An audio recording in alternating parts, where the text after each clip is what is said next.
This is a presentation of Northeast Streaming Sports.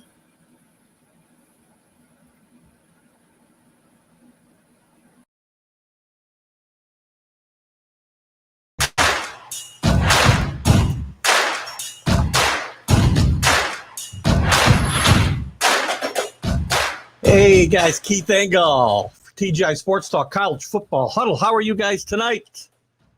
Come in with our marching band music. Makes you feel nostalgic for some of the old days, doesn't it? I love it. Hope you guys are great tonight. Another fun weekend of college football to talk about last weekend and coming up this weekend. So, gosh, buckle up. It's going to be a fun time.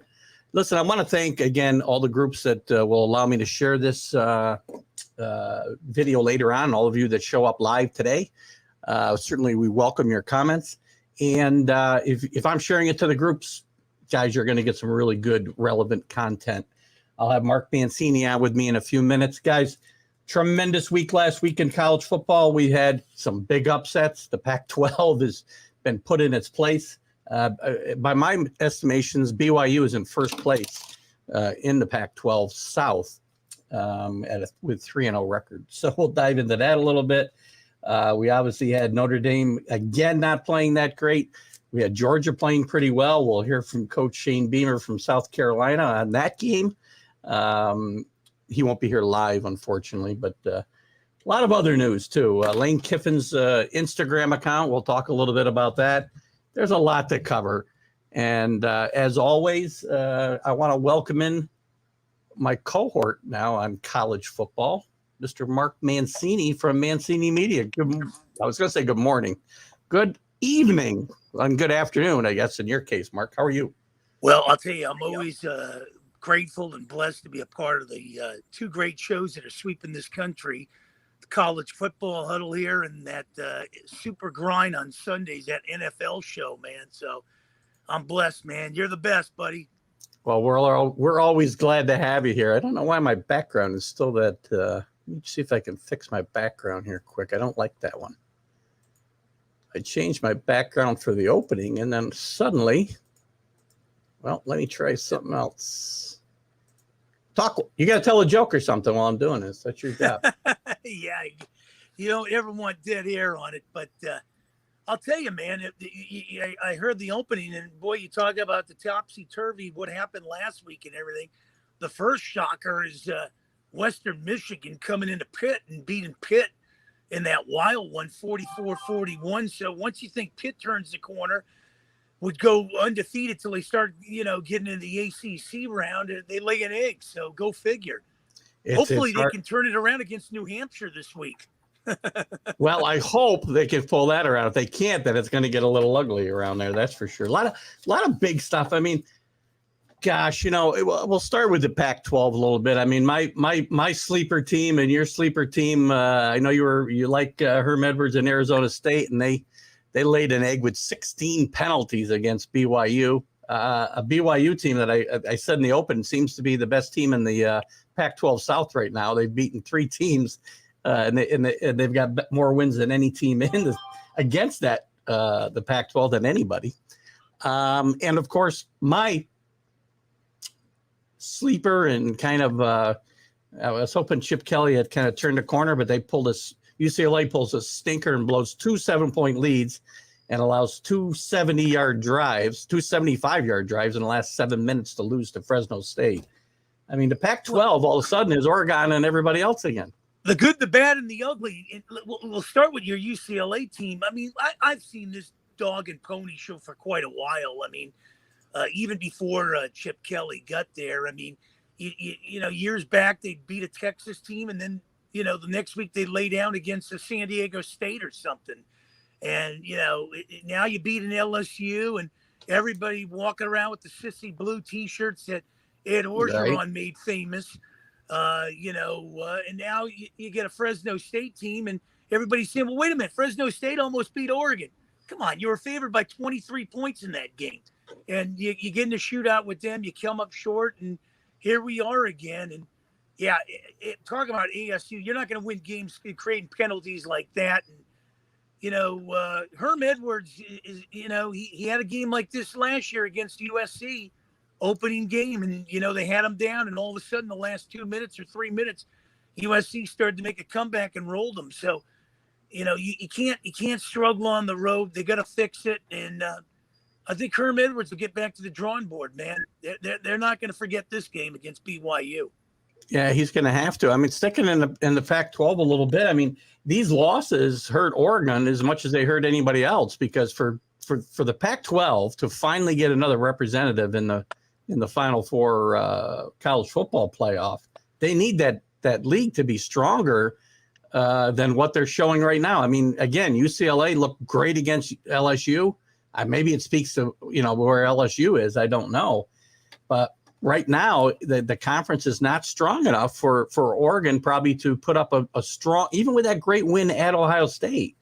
They're going to have to really win out and win impressively probably to have playoff considerations at the end of the season. Well, not only that, when you look at a team like Cincinnati, and then you look at Oregon, and everybody goes, well, Oregon, they beat Fresno State, they beat Ohio State, and they beat Stony Brook. I mean, come on, these aren't actually world beaters here, but some of these teams that are in the middle of the pack in the AP poll here, they could take out an Oregon school here, because I don't think really, other than the Ohio State game, Oregon hasn't really been tested themselves. So, maybe we saw USC last year.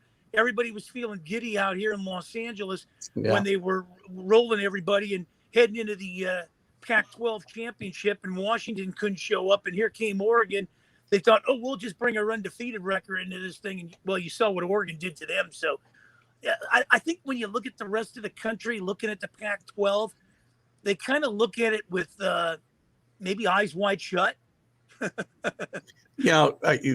a good segue into the Pac-12. Obviously, Oklahoma still ranked in the top 4, but a very unimpressive win again for them. Second one in 3 weeks over a Nebraska team that's not that good. The Pac-12 and Iowa State is kind of taken. Well, Iowa State could be still in a running for that conference, obviously. But again, for the Pac-12 to get a representative into this playoff, it's going to be difficult if Oklahoma, continues to play these keep inferior teams in games like they have. I mean, they need some strength at the top here. And not only that, when you talk to USC fans, they tell you about the loss to Stanford. Well, Stanford's a very good team, and the week before Stanford was rolled, and I don't know, and the whole situation at USC. And I know we talked about it on Sunday. You gotta open up your wallet, man. You gotta pay to play in this college football scenario here. And if USC doesn't want to pay, and they want to bring in paper cup salesmen and car salesmen to coach their team, well, it's going to show.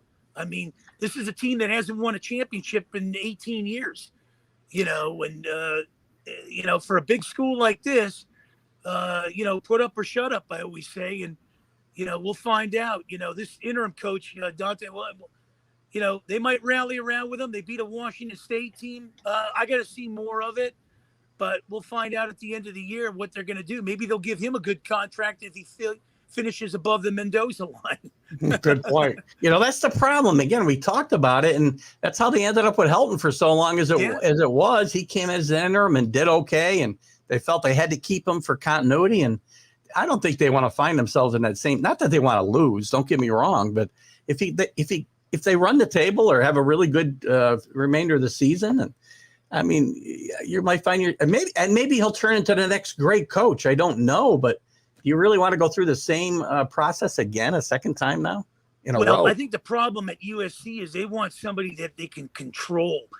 You start bringing in the Petersons, you start bringing in the Fickles, you start bringing in the Sabins, the Smarts, the Sweeneys.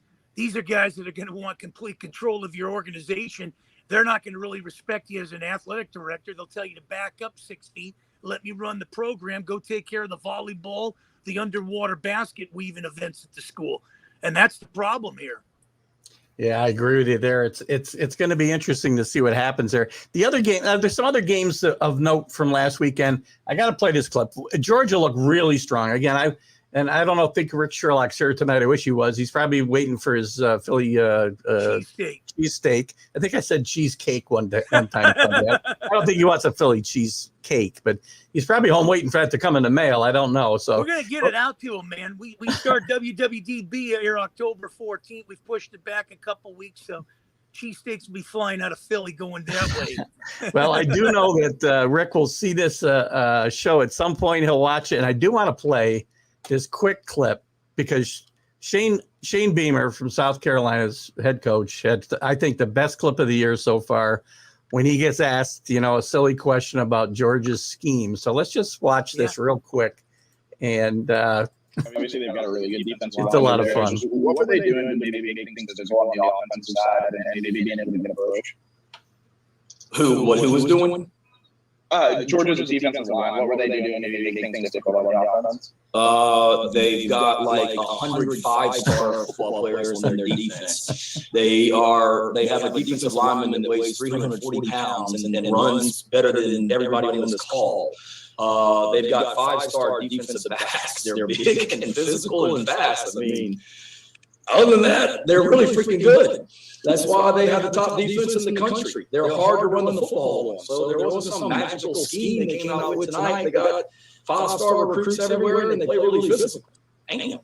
And Ben, I didn't mean to be short. I just know they're not doing anything special on defense. They're really freaking good. And that is a fantastic front seven and a fast and physical defensive line. But scheme-wise, no. They line up, say, we're better than you, and we're physical, and come beat us. And that's what they did tonight, like they do every week. So I didn't mean to snap. My favorite cut of the week is Shane Beamer. What? After an asteroid hold on, let me get rid of that. Vistaprint helped me pivot to hot yoga. Hold on one second. There we go. I had to get rid of that sound. So, yeah, it was my favorite cut of the week, Mark. And you know what? South Carolina is undermanned against Georgia, and to say that they have some special scheme to stop you tonight is Georgia showed what they're made of. And, they're depending on the poll you're looking at, they're 2 or they're 3. And they probably showed they may be the best team in the country because Alabama looks beatable all of a sudden. Well, he might be right. He might be trying to sell some papers to run for governor. He might be. Do you think Georgia has showed enough? I mean, again, look at Alabama was a 2-point conversion away from at least being in overtime against Florida. I called it last week. I thought they might beat them. I mean, to me, they were in position to beat them, so it's good enough for me to declare victory in my mind. But is Alabama? Do you think this was just a wake-up call for Alabama and a speed bump, or do you think they're vulnerable? Well, I think sometimes the problem with Alabama, and if you look at their seasons, years past, even in the SEC championship game too, they start out slow, they go back and forth, and then they start to realize, well, you only got a few minutes to get this thing going here, and then they turn on the gas. So I think it was a wake-up call, but I'll tell you one thing, and a lot of people will tell me about the USC run years back with Leinart and Bush and Carroll and everything. I don't think I've ever seen a run like what Alabama's doing, is churning out quarterbacks, going back to McCarron, and you see the Mac Jones and the Tuas and all these guys that keep coming out, and now you got Bryce Young there. I'll tell you, Nick Saban is a genius, man. I'll tell you, even on his worst day, he's better than a lot of squads on their best day. What's your thought about Bryce Young? Do you feel like he's the Heisman favorite at this point? And it's hard. I mean, we're only seeing 3 games, but I think our early favorites have fallen by the wayside. I'll tell you the kid I like after you give me your comments on. I think when you go to Alabama, I think you're mentally prepared to play in the pros.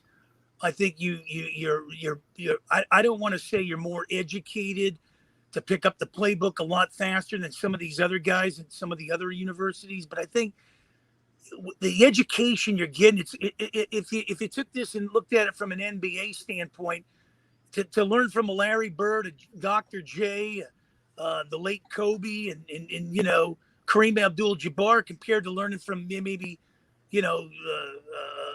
Kyrie Irving or somebody, you're getting a top education, hands-on across the board. And I think what Nick Saban's done is mentally prepare these people to play in the pros. And, if you go to New England right out of Alabama, it's almost like a pipeline right over there. So, Belichick's cut out of that same mold and everything, and I just think you have an upper hand. And look at the players, not even the quarterbacks that come out of Alabama.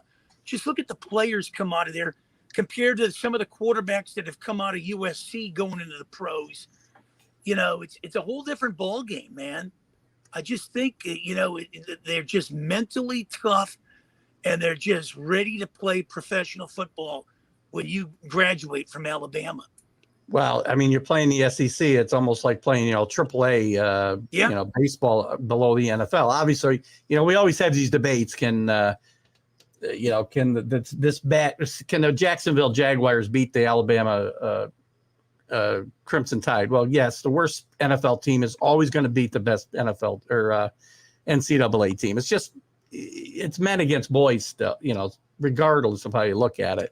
But the SEC is the next best thing to the NFL right now. I mean, they've got the best team. I mean, we've talked about Alabama. We've talked about Georgia, and Georgia may very well be better than Alabama, but they've got teams to watch too. Texas A&M, Ole Miss, Lane Kiffin's doing a great job. 61-21 win last week. Matt Corral, his quarterback, is my guy for the Heisman right now. I had Sam Howell early, and he's kind of fell out of the race. But this league has gotten really, really, really deep. Well, not only that, if you want, the Pac-12 always, stands there on their high horse and says, nobody's paying attention to us out here. Well, if you put all your games on at 10:30 at night in Alabama, they're exhausted. They've gone home for the evening. They're not watching anything. If anything, they might be up there watching the local news. But you put a Stanford USC game on. The thing ends at 2:15 in the morning back east time. You put another game on late at night. Fresno State and UCLA. If you're trying to garner people to watch that and try to get these voters to sway their decision on you, who's standing up till 1 a.m. to watch that thing conclude? That's a good point. The problem. Yeah, and they've put all they've labeled it that. I had trouble coming up with a name last week, but they call it the Pac-12 After Dark. That's what they want to build this as. Start the games at 9 a.m. out here, so that way then wake up early, have a Denver omelet, you have your coffee, your sourdough toast, minus the butter, and that way then the East Coast can see your games at the same time they're watching an Alabama game or getting ready for an Alabama game. Well, they get all excited about all these, super games, and there are some super games and super happenings that happen in this Pac-12 After Dark series. But the problem is nobody except the West Coast sees it. I find out about it in the morning. So again, back to the SEC again. Arkansas is a big surprise there. You got A&M who's strong. This league is top to bottom. Before I move on from Ole Miss. Interesting story. Also, Lane Kiffin has cleared out his Instagram account. I don't know if you saw this story today, but Lane Kiffin's Instagram account now consists of his quarterback, Matt Corral, maybe moving up to one of the favorites for the Heisman, and one Arch Manning, who is, I believe, in 9th grade now, if I'm not mistaken. Maybe he's in 10th. I'm not sure. He's been recruited for the last 2 years. The next great Manning, Lane Kiffin, is going all out to try to get him to come where his uncle Eli went and his granddad went to college. I'll tell you one thing. I love Lane Kiffin. I liked him at USC. And he's flamboyant. He kind of reminds me of John Gruden. Yeah. And he's married to like a supermodel. He goes to these programs. He goes to, Alabama, kind of has a tiff and a taff with, Nick Saban. He ends up leaving and, he just resurfaces. He takes his traits all over the, the SEC and, he goes to Florida. I mean, you got to like this guy. And, I always say if you want to turn your program around, just give him a boatload of money. He'll turn it around. He reminds me of the guy, in some ways that was a little flamboyant in himself too. I don't know if he had the supermodel wife with Steve Spurrier. I think his wife was okay. I don't know if she was a supermodel, but she wasn't, he wasn't going to kick her shoes out from under his bed. I don't think so. Right. Yeah. Those are great comparisons, though. I think for Lane Kiffin, they're all have the same type of personality, right down to the visors. They're all wearing visors out there. So watch out for that Ole Miss team. If they play any defense, and they're playing better defense right now, this team's going to be tough. Are they ready to beat the Alabamas and the Georgias? Well, we'll find out. I talked to a good friend of mine, Evie Van Pelt, that covers the Rebel Milwaukee. You got to get her on your show, man. She's great and covers Ole Miss and everything. And I'll tell you, keep your eyes on these guys. You're absolutely right. Ole Miss is a tough team, man. And, this is a team that I've always said, middle of the pack team. They can smash any Pac-12 team on any given day, too. Very interesting. Very interesting here. Rick Sherlock has showed up. He says, "Hey, Mark, how about those Bulldogs?" Rick, make sure you go back and watch the beginning of the show if you weren't here, because I played the clip of Shane Beamer after the Georgia game and after they got their clocks cleaned by your Bulldogs. So I will give some credit now. Yeah. Because they played Clemson, obviously, they played and won, but they didn't score any offensive touchdowns. Now they're scoring touchdowns against real teams. And I think Georgia may be the best team in the country. We'll see. And Rick also says Manning will sign with Georgia, but I guess, Wow. I'm not sure about that. Well, I think the big question, Rick, is, they get another SEC championship game, and it's against Alabama. This time you got to get the job done. Yeah. Oh, I agree. Yeah. Kirby Smart's a great coach, but Kirby Smart, if again, right now, I think he's got the better team than Alabama. We'll see. Yeah. And so I'm going to give Rick some kudos here. I think his team might be better than Alabama, but as you said, Mark, if he doesn't get it done this time, he's going to start getting that label about not being able to win the big one. Yeah, if he doesn't win it this time, consider him a bridesmaid. Yeah. Talking again. Well, we touched on this last week too about talking about coaches, right? Getting that label. Let's switch to Chip Kelly just for a second. We talked last Sunday about the fact that he tied Nuke Rockne, and he had a great quote because we said, "Where does that leave him?" But you know what? I give Chip Kelly credit because he was asked the question, where does it leave him among Notre Dame coaches? And he says, I'm the winningest coach in Notre Dame history without a national championship. So he knows his standing, and Chip Kelly's kind of got that label that he can't get over the hump and win the big one. He's been there. He's been in position a couple of times, in his career. And it's time for him, I think, too, to get something. I like Chip Kelly, but you know what? Sometimes the grass always greener on the other side. And if he just stayed at Oregon, he saw the big money. He saw the NFL, went to Philly. I don't know what he tried to do in Philly, but they kind of tuned him out, threw a cheesesteak on the way out at him. Yeah. And then you saw what happened in, San Francisco. And now at UCLA, he's trying to, build that program from the ground up. But I think what he should have done from the beginning was he should have stayed at Oregon. It was a great foundation. The structure was there. But sometimes we chase the money, and that becomes the root of all evil. Yeah, and Chip's I thought he'd found his landing place, as we talked about earlier, UCLA, and that's not working out so good. So let's talk about a couple other games quickly before we move on from last week. Cincinnati impressed me again. We're going to talk about the top 25. Again, another team passes them, and they sit there at 8 and don't move a bit. The coaches poll with a really, I think, an impressive win over Indiana. They fell behind 14-0 on the road. Really didn't show much in the first quarter and a half, almost the first half, and they come up with a pretty impressive victory at 38-24. So Cincinnati's still hanging back there. They got a big game in a couple of weeks at Notre Dame, and that's going to maybe make or break their season. What's your thoughts on Cincinnati? And I've always liked Cincinnati. They've always reminded me of a Bruce Springsteen song: 2 steps forward, 3 steps back. Yeah. Every time you think they're going to turn the corner, they just something goes wrong with this team. Yeah. Years ago, I remember they were on a run, and I think Pitt came in there and took them out and surprised them. And they always have these surprises. But you're right. I've circled the wagons. I think they can go into Notre Dame in South Bend and beat the Irish. I really do. But they're going to have to bring their A game, and that will give them instant national recognition. and maybe move up the polls here because I really thought they were, good last year too.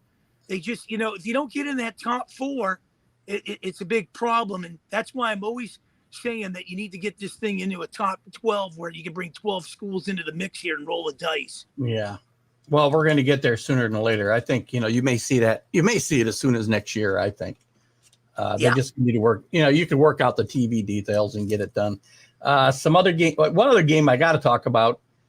You were on the wrong side of this one. So I don't mean to talk about it just because you're on the wrong side of it, but there's also another topic I want to talk about within this game. Penn State and Auburn. It was a great football game, I thought. Penn State showed their mettle, with the whiteout, and Auburn gave them all they could handle, I thought. And I got to give kudos to Penn State. And you know what? This Big Ten is looking, Ohio. It isn't Ohio State and everybody else anymore because Penn State's looking good.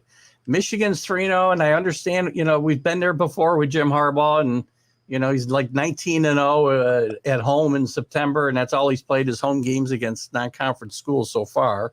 Big game for them this weekend against Rutgers, but still it's a big game. I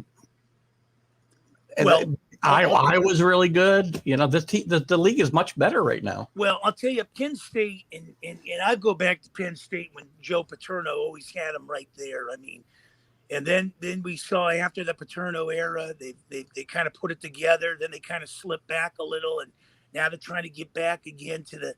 But I just this conference to me is. Every year somebody seems to take the reins, and the teams you think that are going to do something end up going back a few notches. I don't know, man. It was an impressive win. The whiteout back, it's just I couldn't believe it. I thought Auburn would go in there and beat them, but they came up short. It was a hell of a game, but got to give props where props is due, and Penn State did it. But I need to see a little bit more of Penn State. You know. That's where I'm at with this program. I mean, back in the day, like you said, with Joe Paterno, you knew what you were getting with this team. You were getting consistency. It's been a roller coaster ride. It's been peaks and valleys with this school for quite a few years, ever since Paterno, was let go of that. So I don't know. Will they get it to with that level? I don't know. I mean, we always thought with Alabama, with Bear Bryant, could somebody take it to that level? And we saw, the guys that came through, and the only guy that's done it is Saban. He's put it on. It took about 30 years for it to happen too. So it might take that long to get the Penn State program up to that level where we're getting consistency. Yeah. Not 1 year, 2 years. I need to see about 5 to 10 years of a stable program going to consecutive bowl games or bowl games all in wherever they're going. But I need to see bowl games consistently with this team. Yeah, well, since we're talking about this game, and there was an incident in this game that really irks me. So I'm going to jump topics a little bit, and I want to go to the targeting calls in college football. I mean, I'm all for safety. I'm all for this. I think they're a little harsh with the, one time and you're out of the game, one targeting. They got to issue warnings. They got to do something. And some of the calls, Mark, there was a call in this game. Unfortunately, it didn't decide, have anything to do with deciding the outcome of the game. I don't know if you saw this play, but gosh, I guess it was Auburn was driving for a touchdown. Right. They're about the 2-yard line, and the running back is kind of scrambling and turning around, trying to dive himself towards the end zone. Well, the defensive guy's job there is to keep him out of the end zone, right? And the guy's moving all over the place. He can't target him. He didn't hit him with his head. He hit him with his shoulder. And all he's trying to do is make sure he keeps him out of the end zone. He was not trying to hurt the guy, which is what the targeting rule is for. Blatant, if you're launching yourself like a missile with your head, then I'm all for these targeting calls and throw these guys out of the game that are just trying to cause mayhem out there. But this was just a football play. Some of these targeting calls, sometimes it's just football. And I think college football's got to step back and take a look at this rule because it's impacting a lot of games, and a lot of really good players are not finishing really big games. Yeah, and I think what the problem is sometimes the referees kind of figure they're part of the game. That they want to be seen, they want to be heard, And this is a problem that's going across everything. You know, you can attribute this to the way the NBA is being played these days. I mean, we grew up where, you know, the bad boys, the Pistons would knock each other around, and you fight under the boards and bang each other. And you have the clothesline of McHale with Kurt Rambis and the Celtics and Laker things. And now we've got this, if you touch somebody, you have a foul. And now it's been brought over to the NFL. You can't celebrate in the NFL. You can't do this. You can't have fun. And the NFL pretty much stands sometimes for the no fun league. And now league, it contributed into the college football. I mean, it's crazy where, you know, people can dictate the outcome of games. And you're right. You know, I saw it too. And I said to myself, if this comes back to bite it, I mean, you know, that's unfortunate. But, you know, they don't realize one game, foul here that doesn't go in the favor. There's no instant replay on this stuff to really scrutinize this. It can change the outcome, whether you're in the four going to the college dance, or you're on the outside looking in. Yeah, well, there is replay. They look at these things, but they still get them wrong. They looked at this thing for 5 minutes, and I'm like, how did you still call that targeting? Well, I seen it in baseball the other day where they you know, it was blatantly the guy was out, and they said, well, he was safe. So I mean, I don't know what they're looking at. Maybe everybody's looking at the same play and not really looking outside the box here, or maybe somebody doesn't want to go against the other two by basically saying, well, if I do now, he's going to be called on the carpet after this game. Okay, I don't know, but they really got to look at this, and it's unfortunate because it's really killing the game of college football in more ways than one.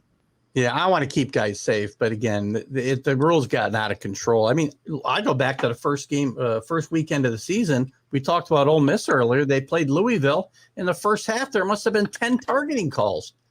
I'd never seen anything like it, and some of them were legitimate calls, but some of this ticky-tack stuff they got to start letting go. I mean, geez, good grief. Yeah, no, I totally agree. Anyway, before I lose you, let's move on. I want to talk about let's talk about some of the big games coming up this weekend before we run out of time with you. I mean, not as big as a schedule of big games, but there are a few. We talked about Notre Dame a little bit ago. We're going to find out, you know, we talk about a lot. I talk about a lot. You are what your record says you are in the pros, probably. It's a little different. 3-0 for Notre Dame, and 3-0 in the pros is maybe not quite the same thing, right? Notre Dame has not been terribly impressive against, Toledo. It's almost like having a 3-0 lead in hockey. It's the worst score to have. Yeah, I'm not sure how good we're going to find out, I think, this weekend how good Notre Dame is they're playing a neutral field game at Soldier Field against Wisconsin. Now, Wisconsin lost a tough game to Penn State, but this is a good Wisconsin team and a good Bucky Badger. I was given a blanket, man, and I still got it somewhere around here. Bucky Badger. So, what do you think about this game? I like the Badgers, man. I like the Badgers on a neutral field there. I mean, I really do. I think, you know, anything can happen. I know, you know, I hate to say this, but I'll lay it out there, and you know, they'll say, well, Mancini will throw it out there, and that's that, and he won't, you know, renegade on his word on it. But I don't know. I look at Notre Dame maybe the same way I look at Ohio State. You know, hype trains, man. What have you done for me lately, man? Yeah, good quarterbacks have come out of there, but you know, I need to see results. We saw last year when Notre Dame got in there and it was bye-bye birdie. So we'll find out, you know. Hey, the TV networks love Notre Dame and Ohio State because it's instant credibility. Everybody follows them, big road shows and everything. But sometimes it's, hype trains, man. What have you done for me lately? It looks like Rick is ready to take a double or nothing bet with you. He likes the Fighting Irish in that game against Wisconsin. Shoot, I'll be giving cheesesteaks in Philadelphia every week then. Rick's going to clean me out. I'll tell you what. The peppers. I'm going to take Notre Dame in this game myself for one reason. I want them to be undefeated when they play Cincinnati because that's going to boost Cincinnati's profile when they beat Notre Dame in South Bend. So that's kind of what I'm looking at. a couple other games. I think all of a sudden the Texas A&M Arkansas is a really, really good game. Arkansas is playing some great football. I'm trying to think of their coach's name. He came from Boise State last. Oh yeah, what's his name? I'll get it for you here in a second. He's a good coach. Sam Pittman. Oh, he didn't come from. Yeah, he come from Boise State. No, he went to Auburn. Sorry. Didn't he? No, Pittman came from elsewhere. I'm thinking of the Auburn coach. He came from Boise State. But still, Sam Pittman's doing a great job at Arkansas with a nice win against Texas. They won big last week. This is a big matchup for both of these teams. Texas A&M has got title hopes of their own this year. How do you see this game going? Well, I've always liked Texas A&M, and the one guy that really put them on the map years ago, Johnny Manziel there. And when you look at the program there, man, I'll tell you, I've always liked them.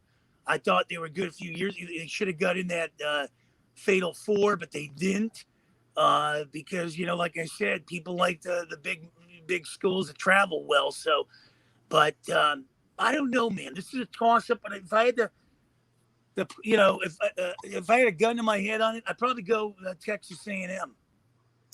Yeah, this game is, it's not really a home. It's kind of a neutral field, but it's in Arlington, Texas, right? It's at Jerry Jones's. Irving, Texas. Yeah, I almost said Jerry Jones Memorial Stadium. That wouldn't be right. That'd be wrong to say, but. Jerry Jones's World. Jerry World, right? That's where they're playing this game. So you know what? I have liked Arkansas, and they're kind of called the home team in this game. This is a home game for Arkansas, which kind of stinks for me that they don't get to play this big a game on their own field, right? It is a toss up, but I'm going to go with Arkansas in this game just because I like the way they're playing football, and they look like they could be one of the big stories of the year. Yeah, this game's going to be you can cut it with knife, man. I'll tell you. It's going to be a close one, and like you said, it can go either way. But I'm going to kind of lean towards Texas A&M. Anthony Price is asking about the Stanford UCLA game. I was going to bring that up maybe later on, but we'll jump to it. Yeah. He's asking the question. He's like Stanford beating UCLA. It's going to be tough. UCLA's got to be a little deflated. We can go one of two ways, right? They get back to the practice field and pull themselves up by their bootstraps to use a cliche. Or they can kind of just wilt and have a hangover. And Stanford's playing some pretty good football after losing to Kansas State in their opener. They're playing some pretty good football. Well, I like Charbonneau. I like the UCLA running game going and everything. But I'll tell you, playing this in Stanford, man, Stanford's feeling pretty darn good about themselves after they, put up quite a few points on USC. And they probably could have put up 70 if they kept their foot to the gas. This is where UCLA has problems going up north. I've seen these kind of games where UCLA's gone to Cal and Stanford, and they've had problems. So I'm going to take Stanford in this one. I think I will stay with you on that one. And again, not a lot of big games, but I think there's some interesting matchups. Michigan undefeated, 3-0. We've seen Jim Harbaugh here before, as I said earlier. Rutgers. That's not a football factory, but Greg Schiano's got that team 3-0. The offense finally got rolling this week. They looked to the offense. Them and Syracuse put the setback offensive football about 40 years of first half 2 weeks ago, but they are 3-0, and I think Rutgers might push Michigan a little bit in this game. I don't think they'll win it, but I think they will push Michigan a little bit. Well, I've always liked Jim Harbaugh.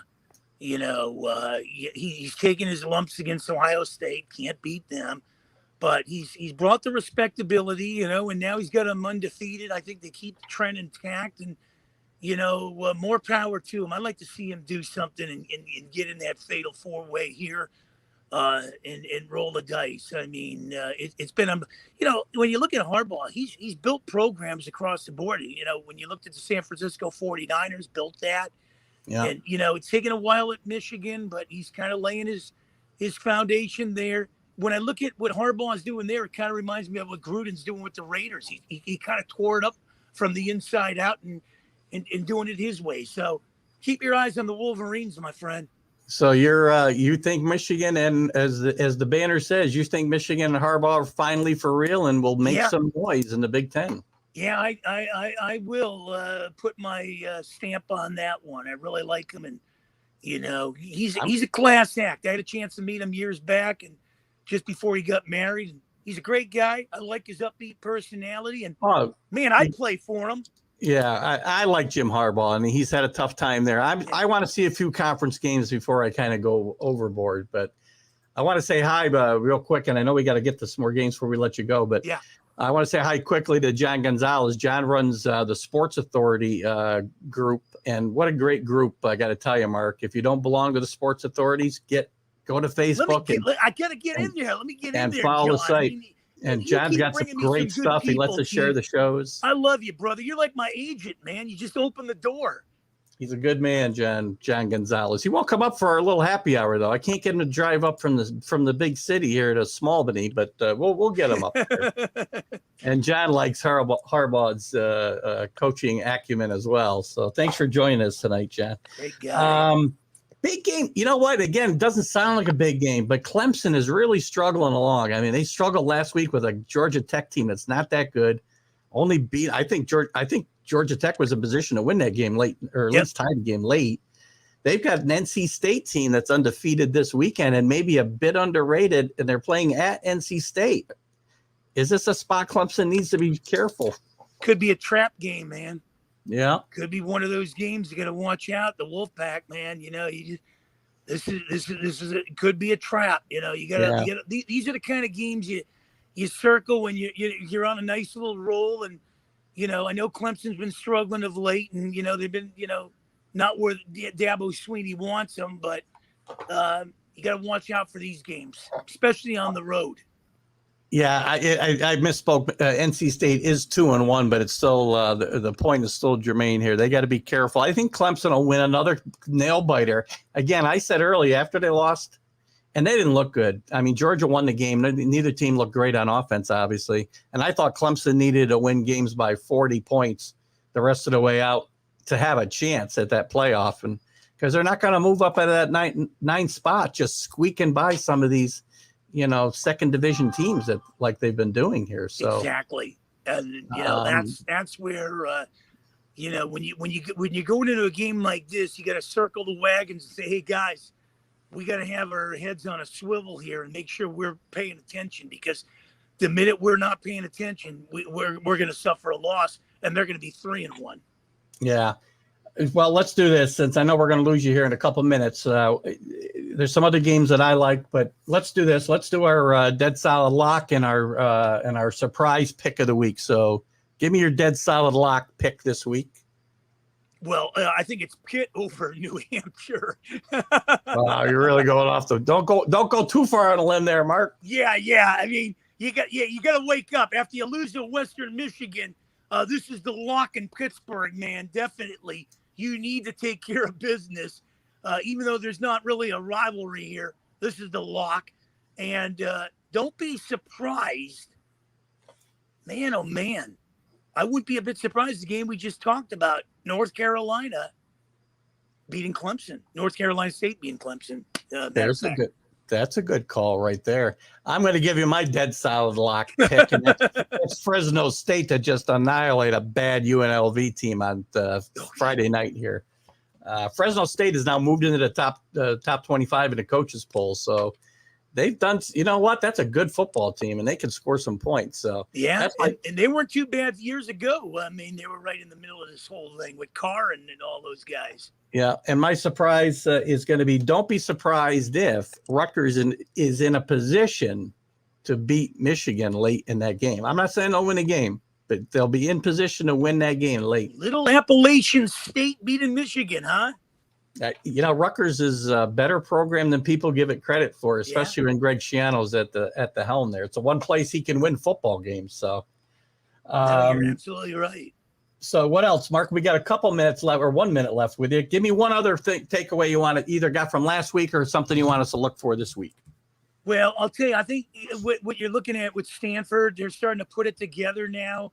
USC, I think they get the UCLA, and then they got some other games down the line, the Oregons, the Arizona States. I think Sean's doing a great job. Keep your eyes on those guys down the stretch. Stanford's going to have something to say before this is all said and done. Great. Awesome. Mark, great stuff tonight. Always great stuff. I look forward to seeing you Sunday on our Sunday Stream of Consciousness. We'll be looking at some of these games that we talked about in the news of the college football world, as well as professional football. And gosh, we're getting the baseball playoffs too. We got a lot going on Sundays for sure. Well, I'll tell you one thing, Keith, your network is second to none. You got great listeners. I love you. You're a brother, a mentor, and a friend to me.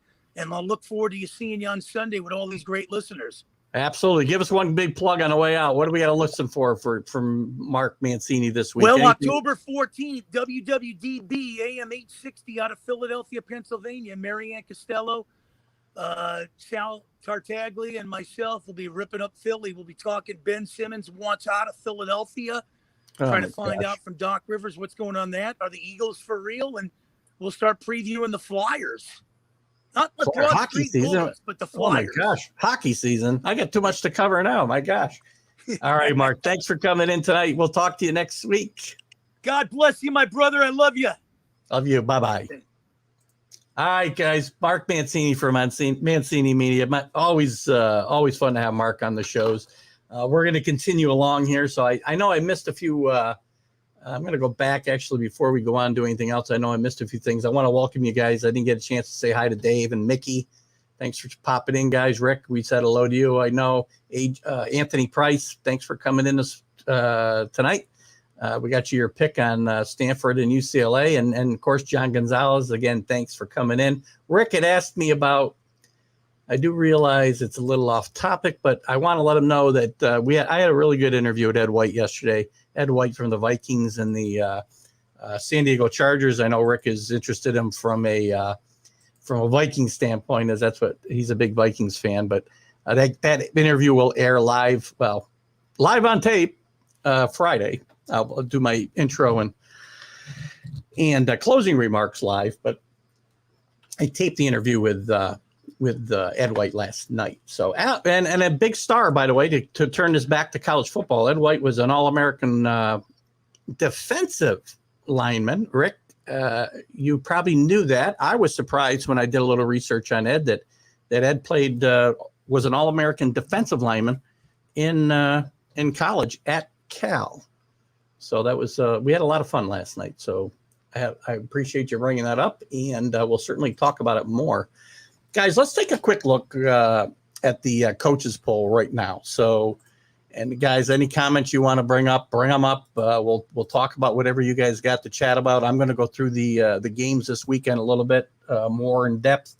I might have a topic or two left to talk about that I didn't get to with Mark. We'll see. The big movers this week up. Penn State moves up 4 in the coaches poll to number 8. Again, past Cincinnati. Cincinnati sits. In fact, Cincinnati falls a spot to 9. Cincinnati does nothing but keep. Again, they're 3-0. They keep winning big. I know they haven't played a lot, but that wasn't a bad Indiana team that they beat on the road. It's a Big Ten team, a Power 5 conference team. Cincinnati's up their non-conference league schedule. They've done what they've been asked to do by the powers that be and pick people to play in these playoff games. And Cincinnati right now is not being rewarded for it. Is Indiana as good as last year? The record says they aren't, but the core of that team from last year is still there. It's a good win for Cincinnati, but Penn State playing great football has moved by them, as did Iowa, as did Clemson and Oregon. So it's 4 teams now have passed Cincinnati, but Cincinnati's lost no games, won everything big, and 4 teams have passed them since we started the season. Another reason we shouldn't have preseason polls, but maybe it doesn't matter because Cincinnati would be still ranked probably where they are. They just don't get the love that they deserve. Other movers this week, Ole Miss moves up 3 spots to number 13. Watch out for Ole Miss, guys. Really good. I mean, Lane Kiffin's one of the great offensive minds in any league. The NFL, the CFL, the NCAA, wherever you want to look. Lane Kiffin is a brilliant offensive mind. He's had trouble with defenses. Right now, Mississippi's got a much better defense. and Matt Corral may be moving towards a leader, one of the leading candidates anyway for the Heisman Trophy this year. I love what he's doing there at Ole Miss. BYU, the leading. I joked earlier with Mark Mancini that BYU is the best team in the Pac-12 South. They're 3-0 against the Pac-12 South as an independent. They beat up Arizona last week pretty good. Arizona State. Arizona State shot themselves in the foot. I think they had 4 turnovers and 16. That's right, guys. 16 penalties. You can't win like that. Check the comments here. Bama will be on top when it's all said and done. You know, it's going to be hard for them to lose. This was a spot. This might have been a spot. Every team has a spot where they got a chance to get beat. And this could have been the chance people had to knock Alabama off. We'll see. We'll see. I think they're going to have a tough time with Georgia, as I talked about earlier in the show. Some other big movers. Arkansas moves up 6 spots to number 18. Michigan up 6 spots to number 19. Michigan State dismantled Miami, my mostly beloved Miami Hurricanes. It wasn't even close. I don't know what the final was. Do I have it in front of me here? What was the final of that game? I don't even want to look. 38-17. Guys, I don't even feel like it was that close. But Michigan State moves up to number 21. They were out of the top 25. And Fresno State moves up 16 spots. They were 41st ranked last week. They're up into the top 25. The big fallers or losers this week were Florida dropping only 2 spots to number 11. Again, Florida, you know, the thing about playing the SEC, if you're 1 loss and you win that championship, it's just to say Florida runs the table and plays Alabama again. I think they can, can't they? Before I say that, I should find out that they play in different divisions. I don't remember. Somebody help me out. Sure. They play in separate divisions. That's what I thought. So Florida could theoretically get to the SEC championship game, beat Alabama this time, and be in the playoff consideration. John's a Hurricane guy shaking his head. So am I. God, it's awful right now. The program is going backwards. You know, before I go on with the big losers last week, Miami's a big loser, right? I don't have them down as one of my big. They fell out of the top 25, obviously. This team, they paid a lot of money. When Mark Richt decided to resign and retire, and we now know it's possible he knew he was sick at that point, and we do wish Mark Richt well as he battles Parkinson's, and he's still doing TV on the ACC network, so doing some good work there. Manny Diaz had gone to Temple as their head coach, and when Mark Richt had decided to retire, they paid a lot of money, I believe $4 million, to buy him out of his contract at Temple, Manny Diaz. And right now, they're not getting the job done. And the defense is the major transgressor of this. That's his domain. He actually took over the defensive coordinator duties again. And it has been an utter disaster this year so far. It's blown out by Alabama, barely beating a good Appalachian State team at home, and then just getting dismantled again at home against Michigan State, who's one of the big surprises this year, guys. Their new coach, Mel. What's Mel's name here? Hold on. Escaping me. Mel Tucker, a one and done guy at Colorado. What are they thinking out there? The Buffalo fans thinking that they let this guy get away. This team plays with his personality. They're playing really, really tough football on both sides of that line of scrimmage. And let's see what John's got to say. Canes need a good coach. Diaz is not the answer. I'm starting to feel the same way. I was happy John, I was very happy when, not that Mark Richt had resigned, but I was happy that Manny Diaz was going to be the next coach, but it's not working out. And it's turning out to be a huge, huge thing. Who do I think gets the USC job? I'll be honest with you. I've gone out on a limb here, and I said, if I'm USC, I spend whatever it takes. I do whatever it takes to go to Bob Stoops' house and not leave there until he signs a contract to be my next head coach. Is it going to happen? I don't know. I got to believe probably if Bob Stoops was going to come back, he probably already would have. But this might be a spot that Bob Stoops would excel here. His personality, I think, is right for the job. He's kind of a Pete Carroll light in my mind. I love Bob Stoops, and I think he would be excellent at this university and get them back where they belong. But I don't know that can happen. James Franklin, I don't think James Franklin is leaving Penn State. So where does that leave them? I don't see Matt Campbell being a good fit in Los Angeles. The coach from BYU is another name that we hear a lot. I'm probably going to butcher his name, but Kalani Salaki, probably saying his name wrong. Maybe somebody can help me, but he's going to be mentioned prominently, especially since his team is the best team in the Pac-12 South, even though they don't play there. Here they're going after Matt Rule. That would be an interesting choice, and it might be one of the few schools that probably get Matt Rule out of the NFL. I don't think Matt Rule's leaving the NFL. I've said for a long time that I like Matt Rule, and I think he's going to be a really good NFL coach. And I think he's got the Panthers on the right path. Obviously, they're 2-0. But if he decided he wanted to return to college, they could do certainly worse than Matt Rule. Rick's talking about Jack Del Rio, USC alum. I'm not sure that I see Jack Del Rio at this point in his career being a candidate there. Not that he wouldn't want the job, but I don't know that they're going to go. I mean, Jack Del Rio is not a young guy, and I think they need. Well, then there's Bob Stoops, I guess, but he's not as old as Jack Del Rio.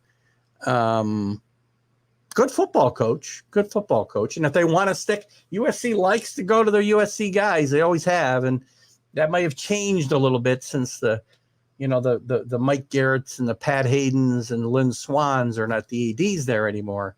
They may not necessarily be dead set on a USC guy, but we'll see. Couple other things on the AP poll. I'm sorry, the coaches poll. Auburn drops 3 spots to 23. A game effort from Auburn at Penn State. Tough place to go play. I think Auburn will be heading in the right direction, but they're gonna have a tough time this year. UCLA really disappointed me last week. I've been talking them up since before the season. I really thought they'd turned a corner, getting off to a great start against Hawaii, and then a really nice win against an SEC team in LSU. And I don't know if it speaks to LSU's not being as good as people think. We'll find out about them. They've got a fairly big game at Mississippi State this weekend. And they'll be looking for some revenge. They got killed by Mississippi State last year. It'll be very interesting to see how UCLA rebounds themselves this week against Stanford. And again, I hate to pick against them, but right now, Stanford's playing some pretty good football, and they've got a really good coach. So it's going to be very interesting. UCLA, though, falls all the way to number 24. Virginia Tech drops 13 spots after getting beat by West Virginia at home. On the road. Virginia Tech never should have been a favorite in that game. Again, it'll be called an upset, but it's really not an upset. West Virginia's got a good football team, and go in there and lose. Are you kidding me, Rick? Honest to God. Wow. Why does Jack Del Rio feel like he's like 10 years older than Bob Stoops? Maybe because Bob Stoops hasn't been around in a while. Good catch. Guys, keep me on my toes. And Arizona State marks sleeper out west. 16 spots they fall and out of the top 25 altogether. A couple other topics. What do you guys got? You guys can throw anything you want at me here. I'm going to go through some games this weekend that we didn't touch on. I already touched on Lane Kiffin and Arch Manning. Could be very interesting, the recruiting of Arch Manning, right? I think it's going to be, it could be an unprecedented recruitment period for Arch Manning, who's still, see if this article tells me.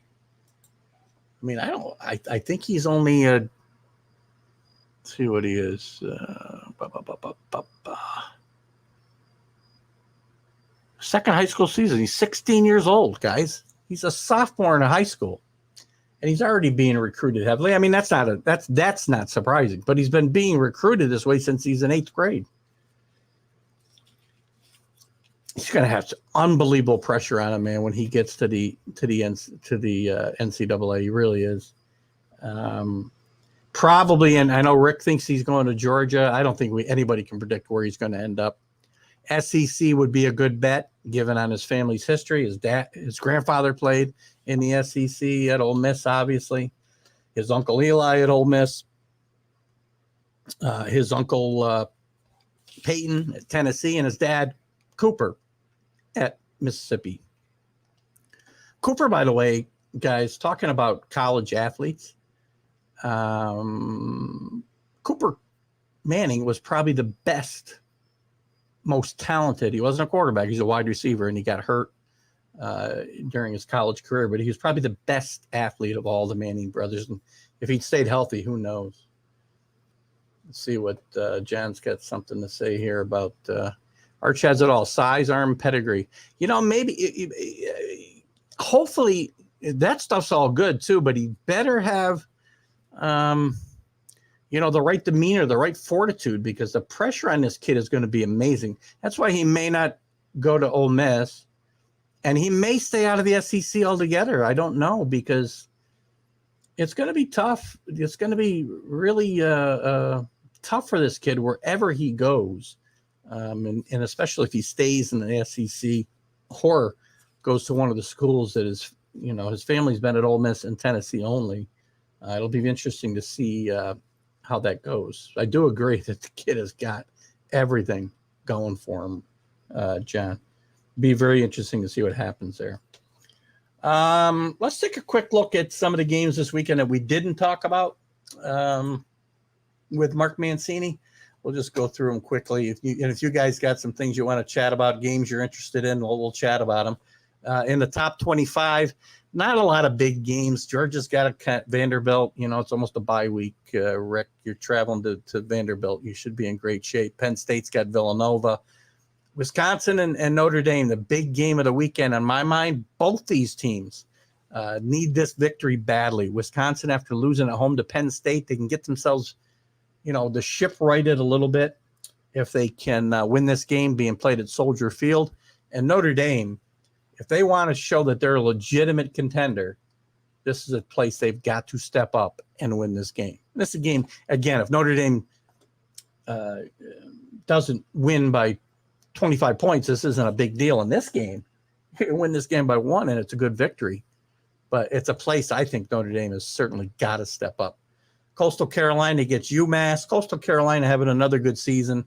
Hasn't really played anybody yet, but no, how can you not love the Coastal Carolina story?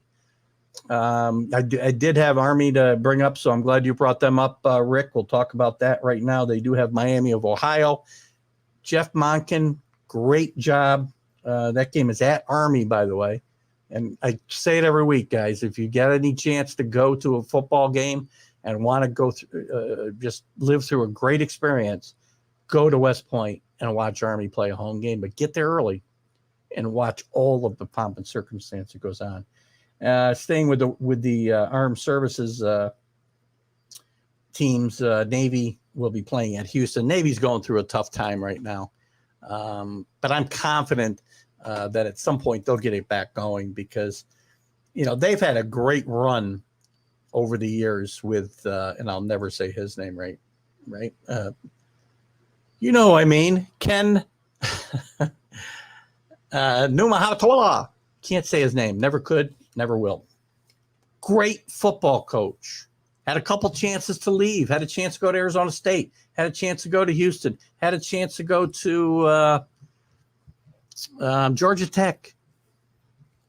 Took one of those jobs, I think, and actually reneged and went back to Navy. He's done a great job, and I think he'll get them back straightened out. How great would it be, by the way, just to switch gears for a second? I talked about this last week, and with all the realignment going on, whatever you think about the realignment, the AAC is really going to be depleted when Cincinnati leaves and Houston leaves and Central Florida leaves for the Big 12. And I really still think it'd be really cool if one of the things that they did is they try to fix now their problems and bring teams in, and they've got to rate other conferences. I said this last week, and I just think it'd be cool if they brought Army in. Army's an independent. Bring in Navy. Navy's already there. Sorry. Bring in Army and bring in Air Force. Air Force, where are they currently playing? I know they've changed conferences here and there. They're where are they now? The Mountain. I think they're in the Mountain. Yeah, the Mountain part of the Mountain West Conference. The Air Force is on a bit of a downswing too, but I just think it would be so cool to put those three teams in the same league. I think it'd be a smart move for the AC or somebody else to consider at some point. And you guys got an opinion on that? You can certainly speak up. What else we got going on this weekend? I mentioned that game. Iowa's got a breeze at home, most likely against Colorado State. Texas A&M and Arkansas, we talked about. This is going to be a big game for both these teams. Texas A&M just sitting on the outside of the top four. This would be a very big win for them, and it would be a signature win for Arkansas. Arkansas wins this game. They're going to show that they're for real in the SEC this year. Clemson's got to really be careful against this dangerous North Carolina State team.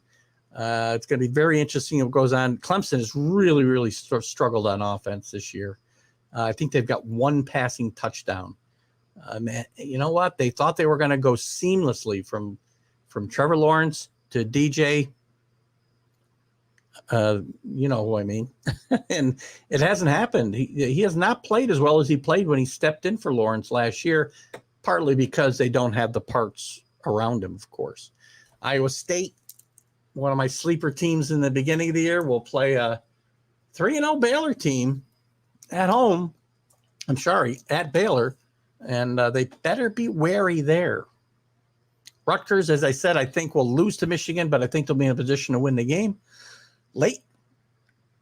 Auburn with an easy win against Georgia State, I would say. UCLA, Stanford.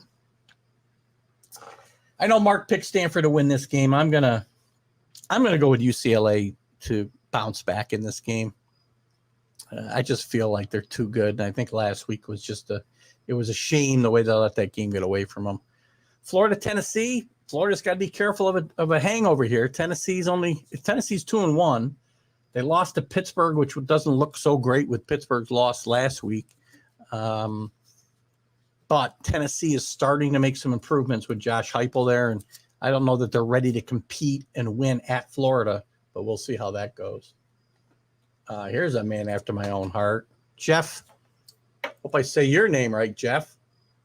Makara, hope I'm saying your name right. If I'm not, yell at me. Send me an email. Jeff loves the AAC. I do too. I think it's a very underrated. In some ways, I think it might be better in the Pac-12, deeper. But Jeff loves the AAC. Navy will struggle again the rest of the year. Unfortunately, I agree. They got a couple of years of rebuilding ahead of them, but I think they will get it back together. Third-rated, most difficult schedule. They always play a tough schedule. Navy. Army has to be near the bottom. But Army's an independent. I'd love to see him in the A's. I'd love you'd love to see the Army join the AAC. Good call. Air Force too, Jeff. Are you on board with me with all three of the major armed forces football teams getting in that same league. I think it would be just awesome. For me, it'd be awesome to see these teams battle it out. They play each other anyway all year, every year. And I just think it would be cool to see them in the same league. So thanks for joining us, by the way, Jeff. I hope you're following TGI Sports Talk and will like and share the page. And guys, I hope you all of you will invite your friends to follow, like and follow TGI Sports Talk. That's how we'll grow. We're getting there. Going to push towards 2,000 by the end of the year.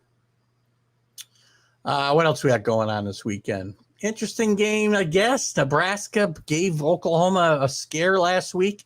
They play a very underrated Michigan State team. They've come out of nowhere to get into the top 20, top 25 anyway. The game's at Michigan State. Michigan State wants to show they're for real. They cannot lose this game to a really, really, really, really bad Nebraska team. Oh, thank you, John Gonzalez, very much. So I love, John's, by the way, John's a great friend of the show. I said this earlier, and I don't, not to kiss up to John, I promise you, but John's people at the Sports Authority, awesome people, some great posts. There's fun. There's nostalgia posts there. He lets us post. There's my show and other shows that air there. So guys, get over there, join the Sports Authorities as well, because that's a great group that John's running over there. Interesting game. Kansas State, again, we talk about preseason polls. This team wasn't in the top 60, I don't think. They won their opener against Stanford, and Stanford was kind of belittled for losing that game at Kansas State. But they're in the top 25 now, and they've got an interesting game against 3-0 Oklahoma State. It's got a very interesting Big 12 matchup here at 7 o'clock Saturday. That's going to be interesting. I'm going to have to take Oklahoma State at home to win this game. Alabama should roll over Southern Miss. Oklahoma better not sleep. They're back at home. They're playing West Virginia, who's off a big win over Virginia Tech at home last week, and they better not take West Virginia lightly. Oklahoma has struggled all year long. They have not really gotten it together in any of their games, and almost lost to Tulane and almost lost to Nebraska. Excellent. I finally said our name right. Nice to see you, Tampa representing, and a Penn State alum. Nice win last week, by the way, and a horrible, if you weren't with us earlier, by the way, Jeff, great win for Penn State. I like what James Franklin's got going there this year. But a horrible call, the targeting call late in that game, as we talked about earlier. So John Gonzalez likes Spencer Rattler. Spencer has struggled a little bit this year. Again, well, struggled. He's got 7 touchdown passes, but, he's completed 74 out of 99 passes for 761 yards and 7 touchdowns. But, you read like he's struggling. And that's what's expected of big-name quarterbacks now. There was a time in college football, those numbers over a half a season or an entire season would have been tremendous. Spencer Rattler's a really good quarterback. John, I don't know if you've watched when I've talked about this show before, but Spencer Rattler was featured in a Netflix docuseries called QB1. It's a show, and they didn't have it last year because of COVID, obviously. But they follow these top recruited college football players, quarterbacks, through their senior years in high school. Some of them have committed. Some of them are waiting to commit. And I think there's 3 seasons of it. It's really a fun watch if you like that type of thing. It's really interesting to see behind the scenes a little bit. You get to know these kids. Shane Rattler actually did not finish his senior year in high school. We still don't know. It's a big mystery about why he was gone before they completed the filming of the series and his team's season. So he was considered a bit of a character question, but there's been that I'm aware of, there's been no question about his character at OU, and he's obviously played pretty well. He got off to a bad start, I think, against Tulane, but threw a couple interceptions. But again, he's going to be a major contender for the Heisman. I really like Rattler. I like Corral from Ole Miss, as I said, and Bryce Young have got to be the three guys that are probably going to be right now, probably the front runners for the Heisman. You're probably right. Rattler will be a top 10 pick in the NFL. Probably, let's see, what is he? He's a red shirt. I think he's a red shirt. Not sure if he's a junior or not. I think he might only be a sophomore. I don't even know if he can come out yet, John. But when he does get to that point, assuming his career continues along the way it has, he would likely be a top 10 pick. But who knows? Ohio State gets a bye with Akron. North Carolina, after a big win over Virginia, I thought Virginia would give North Carolina a tussle last week. Didn't happen. They scored 59 points, I think, and really dismantled Virginia. A pretty good Virginia team, I thought, coached by Brock Mendenhall, but North Carolina gets themselves righted with their second win in a row. They got Georgia Tech at Georgia Tech. Not a very good football team, regardless of their performance against Clemson and almost beating them last week. BYU, to me, one of the most underrated teams in the country, up to number, all the way up to number 16 in the coaches poll this last week, 3-0, and leading the Pac-12 South, I say sarcastically, as they have more wins than anybody there, and they keep beating teams in the South. Sam Howell is actually a very good quarterback too, John. He was my preseason pick for the Heisman, and he got off to such a bad start against Vatek that I kind of took him out of the running. He can get himself back in there, of course. I mean, his numbers, he's got 9 touchdown passes. You know, it's too funny. You think these guys are playing poorly, but the game is played so differently today, right, than even 10 years ago. Much less 30 years ago. You know, these guys are throwing for astronomical amount of yards and touchdowns. It's basically the NFL. They're all playing pro style offenses, and most of them. And these quarterbacks are all putting up some huge numbers. BYU's quarterback has got 7 touchdown passes and 600 yards passing. So anyway, I like BYU in that game. Oregon has got Arizona. Arizona's a complete mess. I was hopeful that, for them, because I liked their head coach. They hired the Patriots quarterback coach from the last couple of years, Jed Fish. He has not been able to make any kind of headway there yet. Arizona's just been a disaster now for a decade, if I'm not exaggerating. But I don't see them. Obviously, Oregon should just roll here, and Oregon needs to roll. Oregon's going to have a tough time because of, again, the inconsistencies of the Pac-12. It's Oregon and everybody else, and I thought they were making moves forward. I thought UCLA was going to make a big run this year. Still could. I mean, it's a non-league loss, but again, UCLA with one loss, winning the Pac-12 championship, is not making a playoff. They had to be undefeated. And all these teams losing, Arizona State, Stanford, USC to Stanford a couple of weeks ago.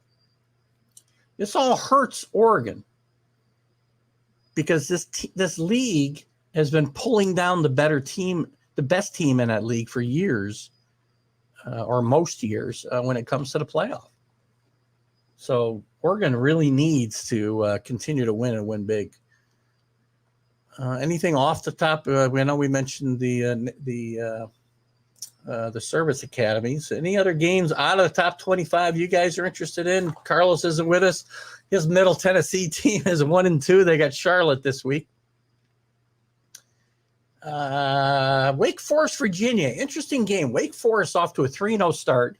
I think we'll get I definitely want to get Larry Sorensen in next week, the color analyst from Wake Forest, and talk about Wake Forest and the ACC, or get us up to date. He hasn't been on in a couple of weeks. This will be an interesting matchup for Wake Forest after beating Florida State last week. It'd be an interesting game for them going to Virginia. If they win this game, hey, ACC is wide open, guys. Wide open. Clemson's in a position to get beat. Liberty, Syracuse. Syracuse is, this game's at home. I think Liberty's going to beat Syracuse in this game. I talked about Fresno State being my solid dead bolt lock, whatever you want to call it. LSU at Mississippi State, I talked about a little bit. We're going to find out about both these teams this week. They're both 2-1. Last year, Mississippi State dismantled LSU, and we found out then and there that the reigning champions were not even any semblance of the team that they were the year before. And I'm not so sure that they've made that many strides back to that level. Boston College, 3-0. Interesting game with Missouri or Missouri, depending on what part of the state you're from. Pittsburgh, New Hampshire. I know Mark went with Pittsburgh this week. They better rebound or the season might be over for them. Vatech with Richmond. They should win at home. Trying to find some other games. Oh, here's an interesting game. Jeff Makara, if you're still here with me. Very interesting game. If you love the AAC, this is an interesting game. SMU at TCU. SMU's 3-0 after a miraculous finish last week with a Hail Mary to win the game. But again, a well-coached team by Sonny Dykes and an exciting team to watch. That whole league is exciting. Memphis. How about the Memphis win against Mississippi State last week? Mississippi State doesn't down the punt, and the kid from Memphis picks it up at his, it's 10, and easily returns it for a touchdown to win the game. That's a game-deciding play.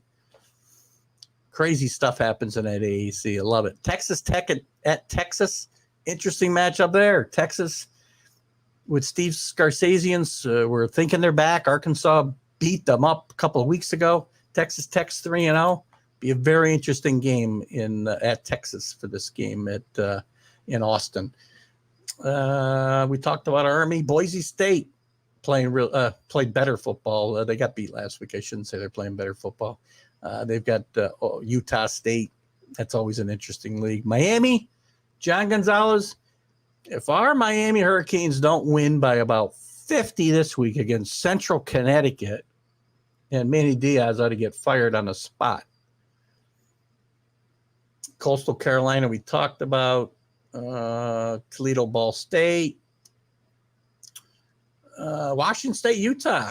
Utah was supposed to be a very good team. Again, these preseason rankings, I think they were in the top 15 or around it in some of the polls, and they're 1-2, lost to BYU. As I said, BYU controls that Pac-12 South. Iowa should have a cakewalk. Looking for some other games of interest here. I don't really have Memphis. Again, talking about the AAC, and Memphis is 3-0 after that miraculous win last week. Florida State and Louisville. Louisville's playing much better after getting beat badly by Ole Miss to start the season. Florida State, I don't know what's going on here. I don't know whether – I thought they made a really good hire with Mike Norvell, who came from Memphis. And they played a really good game and came back to force overtime against Notre Dame. And since then, they've fallen apart. Lost to Jacksonville State, unforgivable. And they lost to Wake Forest last week, which never could have happened back in their heyday. Florida State may not be able to get this back together. And I'm not so sure Norvell's the guy to do it now. This is, I don't know what it's going to take for Florida State to get back, where they were under Bobby Bound and then Jimbo Fisher. They've gone through 3 coaches now. This is their 3rd coach since Jimbo. And they just cannot seem to get it turned around. I'm not sure that they're ever going to. What else? Anything else? Let's see. I got nothing else I don't think that I really care that much about. Talked about most of these games that mean something. It's fun. we'll go through these scores next week. We talked a bit about the Heisman Watch. It's going to be very interesting to see what happens there. This is an evolving thing, right?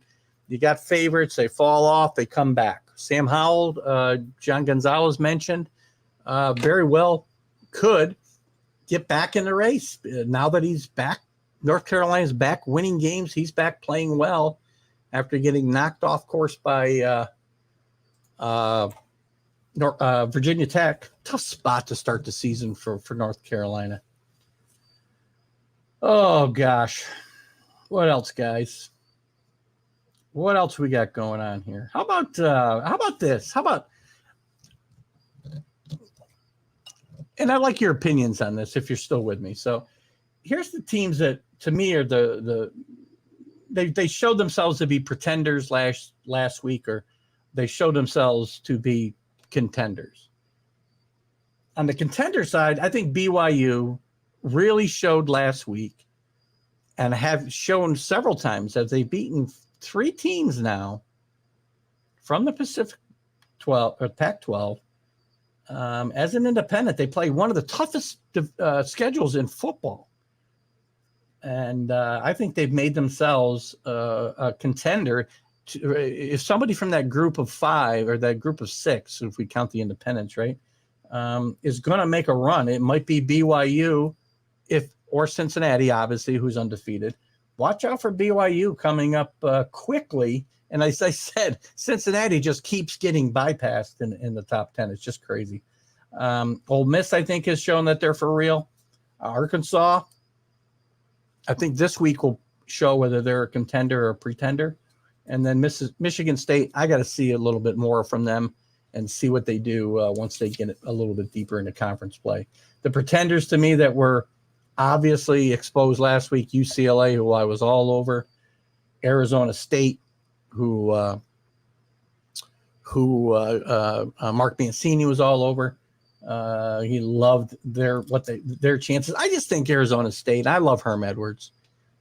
But I think all the stuff surrounding the program with some of the allegations and the coaches, 4 or 5 coaches had to leave, whether let go or left of their own volition because of the investigation that's going on out there by the NCAA.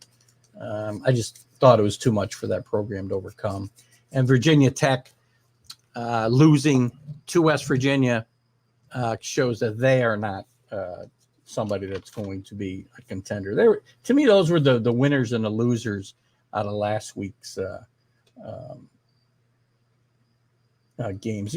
You can look at Florida as being a winner potentially, showing that Indiana is vulnerable.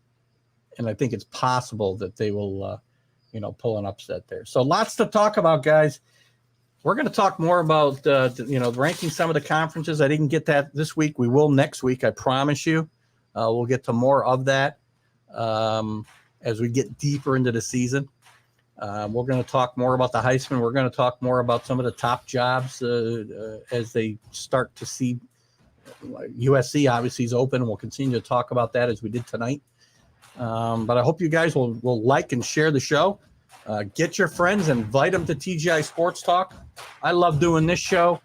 Remember, we've got Ed White, former All-American at Cal University and All-Pro, should be Hall of Famer with the Minnesota Vikings and later the San Diego Chargers. And the NFL will be my guest on Friday's interview show. And then Sunday, we've got our Sunday Stream of Consciousness. Mark Mancini will join us for a half an hour, the last half hour of that show as well. So, guys, thanks for coming in today. All of you that participated, my regulars, obviously, and Mickey and David and Rick, John Gonzalez, again, thank you.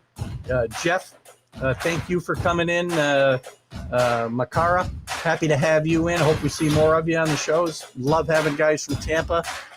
And I love the AAC as well. So, guys, Keith Engel, TGI Sports Talk, right here in the Northeast Streaming Sports Network. I will see you later. Have a great evening. Bye-bye, guys.